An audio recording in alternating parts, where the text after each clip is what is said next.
नमस्कार साथियों, आप सभी का स्वागत है हमारे YouTube चैनल रियल ज्ञान विद RKG में।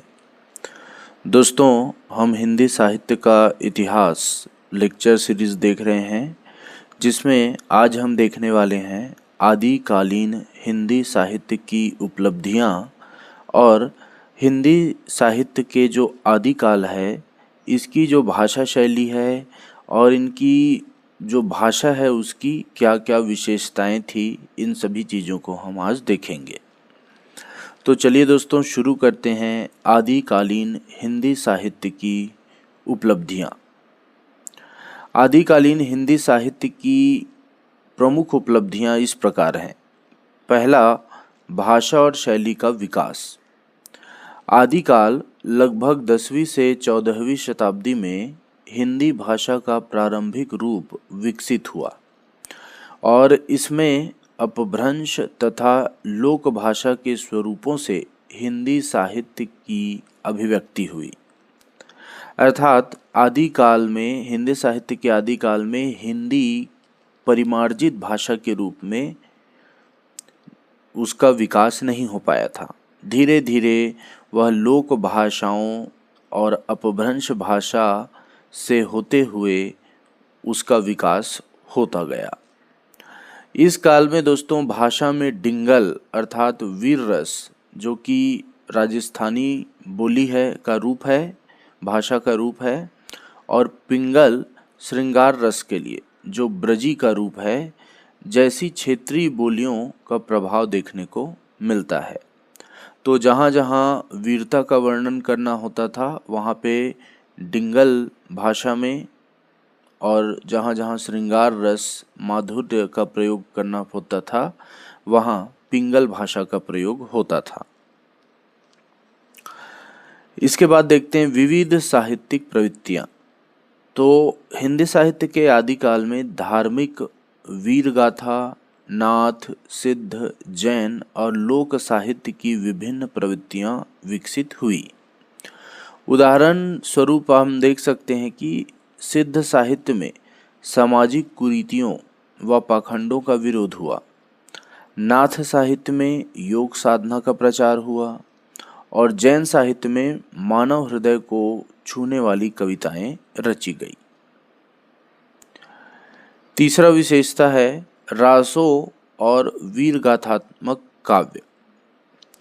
तो पृथ्वीराज रासो, बीसलदेव रासो, परमाल रासो, खुमान रासो आदि ये जो प्रबंध काव्य लिखे गए, ये प्राचीन वीर गाथा साहित्य की उपलब्धि है और इनमें वीर रस की शक्तिशाली अभिव्यक्ति हुई है। आदिकाल में मुक्तक और दोहा शैली की भी स्थापना हुई, जैसे खुसरो की पहेलियाँ, विद्यापति की पदावली और अन्य रचनाओं में दोहा, पद, तोमर, टोटक, गाथा आदि छंदों का प्रयोग हुआ। तो दोहा शैली विशेषकर इस काल की सबसे महत्वपूर्ण काव्य विधा बनी। इसको आप याद रखेंगे, बहुत ही इम्पोर्टेंट है। अलंकार और छंदों की विविधता। तो आदिकालीन काव्य में अनुप्रास, यमक, उपमा, रूपक आदि अलंकारों का सफल प्रयोग हुआ। छंद योजनाओं में विभिन्न रूपों का उपयोग रचनाओं की भाव अभिव्यक्ति को सुचारू बनाता है। छठवां है आध्यात्मिक और लोक संस्कृति का मेल। तो इस काल के साहित्य में आध्यात्मिक, वीरता और श्रृंगार रस की प्रारंभिक अभिव्यक्ति हुई है और यह साहित्य सामाजिक, धार्मिक और सांस्कृतिक जीवन की झलक को प्रस्तुत करता है। तो संक्षेप में कहा जा सकता है दोस्तों कि आदिकालीन हिंदी साहित्य भाषा, शैली और विषयों के दृष्टिकोण से समृद्ध और विविध रहा, जिसने बाद के हिंदी साहित्य की आधारशिला को रखा और यह काल हिंदी साहित्य के लिए संक्रमण काल और संधि काल था, जिसमें कई साहित्यिक प्रवृत्तियों की नींव पड़ी। इसके बाद देख लेते हैं आदिकालीन काल की भाषा और शैली की विशेषताएं। तो यह जानना बहुत आवश्यक है दोस्तों भाषा और शैली की क्या क्या विशेषताएं थी। तो भाषा शैली की विशेषता में पहला विशेषता है भाषा की सरलता और सहजता।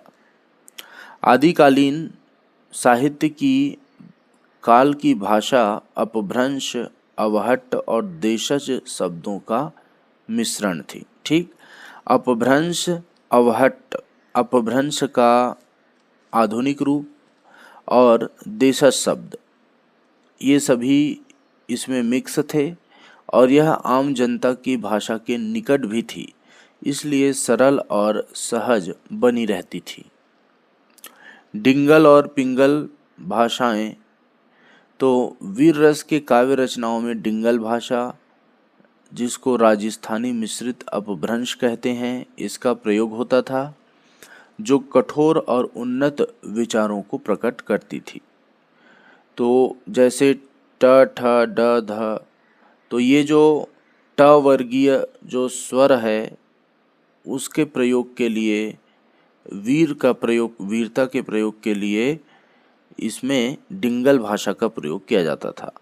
और कोमल भावों के लिए पिंगल भाषा, जिसको ब्रज मिश्रित अपभ्रंश कहा गया है, इसका प्रयोग किया जाता था, जो कोमल और सौम्य भावों की अभिव्यक्ति करती थी। छंद और काव्य रूपों की विविधता यहाँ देखने को मिलती है। अनेक प्रकार के छंद हमें देखने को मिले, जैसे दोहा का शुरुआत, गाथा, तोमर, त्रोटक, चौपाई आदि छंदों का प्रयोग यहाँ पे प्रचलित हुआ। अलंकारों जैसे अतिशयोक्ति अलंकार, उत्प्रेक्षा, यमक, उपमा, रूपक, वक्रोक्ति और अनुप्रास का व्यापक उपयोग किया गया। साथ ही भाषा शैली की विशेषता एक और थी, भाषा का संधि काल। ठीक, तो इस काल को भाषा का संधि काल के रूप में देखा जाता है दोस्तों, क्योंकि यहाँ अपभ्रंश से जो हिंदी भाषा बनने का प्रारंभिक विकास हो रहा था। गद्य और पद्य दोनों का समावेश, तो आदिकालीन साहित्य में गद्य और पद्य दोनों मौजूद थे। उदाहरण के लिए गद्य में राउलवेल जैसे ग्रंथों में गद्य पद्य दोनों का ही संयोजन मिलता है। यह एक प्रकार का चंपू काव्य है। क्षेत्रीय बोलियों का प्रभाव भी दिखाई पड़ता है। विभिन्न क्षेत्रों की बोलियां मिश्रित होकर हिंदी भाषा का प्रारूप बन रही थी, जिसमें राजस्थानी प्रमुख थी। दरबारी साहित्य की प्रधानता देखने को मिली, तो कवि आमतौर पर राजपूत दरबारों में थे, अपने स्वामी की प्रशंसा तथा युद्ध कौशल का वर्णन करते थे, जिसके कारण साहित्य में वीर रस की प्रधानता थी। तो इस प्रकार दोस्तों आदिकालीन हिंदी साहित्य की भाषा और शैली लोक भावनाओं के निकट, सहज, विविध और क्षेत्रीय प्रभावों से युक्त थी। अब हम देख लेते हैं बहुत ही महत्वपूर्ण टॉपिक, आदिकालीन डिंगल और पिंगल भाषा में अंतर। तो यह पूछा जाता है दोस्तों, डिंगल भाषा क्या है? डिंगल भाषा राजस्थान की एक क्षेत्रीय काव्य भाषा शैली थी, जो मुख्यतः पश्चिमी राजस्थान में प्रचलित थी और इसका आधार मारवाड़ी भाषा था और यह कठोर, वीर रस प्रधान तथा राजपूत और चारण संस्कृति से जुड़ा हुआ था। डिंगल भाषा में चारणों द्वारा वीरता और राजस्थानी गौरव गाथाएं लिखी गई। यह भाषा अधिक स्थानीय और कठोर स्वरूप वाली थी, तो ये डिंगल भाषा है।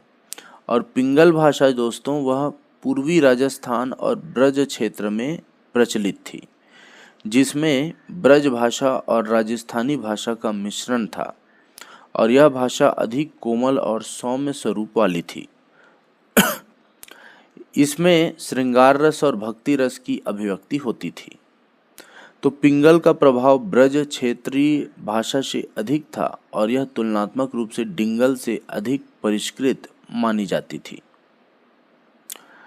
डिंगल और पिंगल भाषाएं दोनों ही आदिकालीन हिंदी साहित्य की प्रमुख साहित्यिक शैलियां थीं, परंतु उनकी भौगोलिक, भाषाई और सांस्कृतिक पृष्ठभूमि अलग थी। डिंगल प्रधान रूप से वीर रस और शौर्य गाथाओं के लिए जाना जाता था, जबकि पिंगल श्रृंगार, भक्ति और सूक्ष्म भावों की रचनाएं अधिक थी। तो सामाजिक वर्ग के हिसाब से भी डिंगल कवियों में चारण प्रमुख थे, जबकि पिंगल शैली में भाट वर्ग के कवि का योगदान अधिक था।